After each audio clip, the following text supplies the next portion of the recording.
like to welcome you to the Wednesday version of Thought for the Day. It's good to be together. Our quote this morning, the words are very simple and very short. By Paulo Coelho, where he says, "The world is changed by your example, not by your opinion." I was thinking about that. Change comes by our example, not by our opinions. Do you ever get tired of people's opinions? I get tired of my own opinion. And sometimes opinions can make a difference, and sometimes they're just a lot of noise. But what makes the most noise is when our example inspires change. I was thinking about that quote, and I'm not exactly a biblical scholar, as you know, but I was thinking about the biblical word. And the Old Testament is really a lot of prophecy. Prophets like Micah, Isaiah, Jeremiah, and they talk to people about God's word. And you can tell in the biblical word in the Old Testament that sometimes, and we don't know everything about God, who knows exactly what God is like. But God often gets disappointed because his people don't listen. And sometimes God weeps, and sometimes God gets angry. And then there's the New Testament. And it's almost like God said, for centuries I've sent you prophets. I've given you my word. But now I guess it's time to send somebody into the world who embodies what I am and who I am.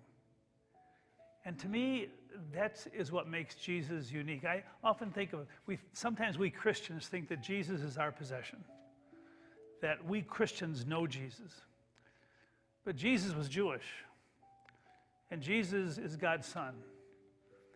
And it's like God said, I need to send somebody into the world that embodies my spirit. And that's what he did. Jesus is the embodiment of God's spirit of love and forgiveness and goodness. And that's why I sometimes think of Jesus as the universal man. He is not the possession of any one religion.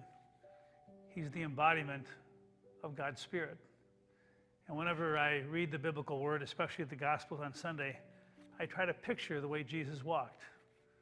I tried to picture the way he talked, the expression on his face. Because I think our calling is to embody that spirit. And we can't be like Jesus, and we certainly can't be like God. But the important thing is not so much believing in Jesus, because one of my teachers once said, Don, you can believe anything you want. It's what you know in your heart that really counts.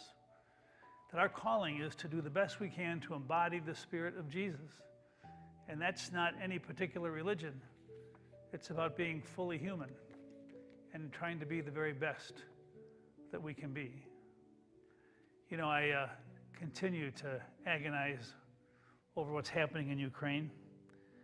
And I think of President Zelensky, and he has talked to our country and our Congress. He talked to the United Nations, and I can tell that he's frustrated because it's almost like we're watching his country be destroyed.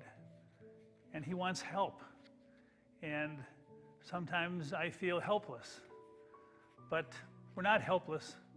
I guess our call is to embody that call for help, and we're doing the best we can. We're putting money in the love bucket, and even in ACT, one of our members made those little keychains, with the Ukrainian colors, and she brought like 56 of those keychains and put them right next to the love bucket.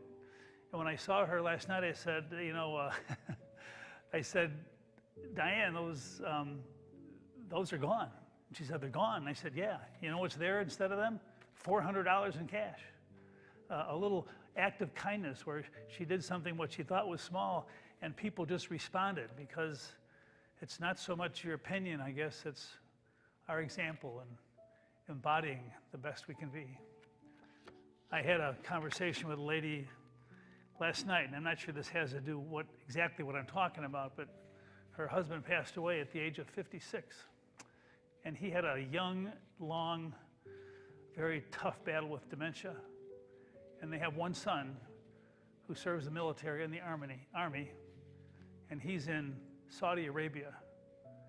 And I think he was afraid to go because his dad was so sick, and then he got word that his dad had died, and here he is in Saudi Arabia. And the Red Cross, and you know, sometimes we think of the Red Cross as a big organization, but the Red Cross heard of this and got him home for his dad's funeral, which I'll be doing on Friday evening. And I was thinking of that act of kindness, where the Red Cross, which is a big organization, sees the pain of one of our military guys in Saudi Arabia who so desperately wants to be home for his dad's funeral, and they made sure that happened. You know, in the midst of all the stuff going on around us, it's those individual acts of kindness that just fuel my soul, and I'm sure that fuels yours too. Just little keychains and money in the love bucket. An act of kindness by the Red Cross. All those big and little things that you do to make a difference. And I realize that I have lots of opinions, maybe way too many opinions. But the one thing we're called to do is to inspire change by the example we set unto others. I guess Jesus is kind of the ultimate example, and maybe we can do the best we can to walk in his sandals. And I think of keychains, the Red Cross, the president of Ukraine, and all the things we're going through. And it's all those acts of kindness that give us the courage and the hope to get through each day.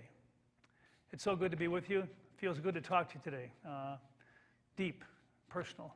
And I look forward to talking to you on Friday. God bless.